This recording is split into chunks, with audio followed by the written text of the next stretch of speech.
لو انت فيديوهاتك اخرها 200 مشاهده فالتيك توك لسه شايفك متفرج مش صانع محتوى. تعال اقول لك على 3 اسرار هيخلوك تطلع في الفور يو. والتالتة اهم واحده. اول سر البرمجه. هنا لازم تبرمج المنصه قبل ما تنزل اي فيديو. تخش في السيرش اللي فوق ده وتكتب فيه مجالك وجنب مجالك هاو تو جو فايرال، وكل اللي هيطلع لك فيديوهات في مجالك. تاخد اي فكره وتعملها بس بطريقتك انت. وهنا AI المنصه هيفهم مجالك ويصنفك. وتاني سر الاستمرارية. الاستمرار أهم من الاحتراف. مش لازم تطلع جودة 4K، المهم ان انت تستمر كل يوم بفيديو شكله كويس. وهنا الخوارزمية هتعرف تصنفك، وبعد فترة حلوة هتطلع في الفور يو. والسر الثالث والأهم التفاعل. ما ينفعش تتفاعل مع حد بإيموجي وخلاص، ولا زي ده ولا زي ده.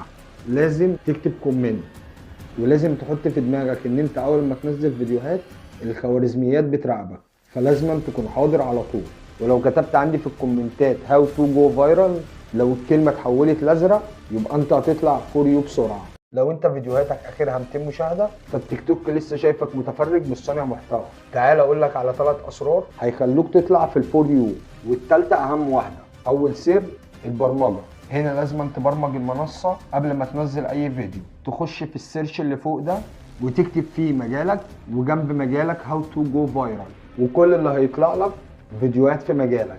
تاخد اي فكرة وتعملها بس بطريقتك انت. وهنا AI المنصة هيفهم مجالك ويصنفك. وتاني سر الاستمرارية. الاستمرار اهم من الاحتراف. مش لازم تطلع جودة 4K، المهم ان انت تستمر كل يوم بفيديو شكله كويس. وهنا الخوارزمية هتعرف تصنفك، وبعد فترة حلوة هتطلع في الفور يو. والسر الثالث والاهم التفاعل. ما ينفعش تتفاعل مع حد بإيموجي وخلاص، ولا زي ده ولا زي ده.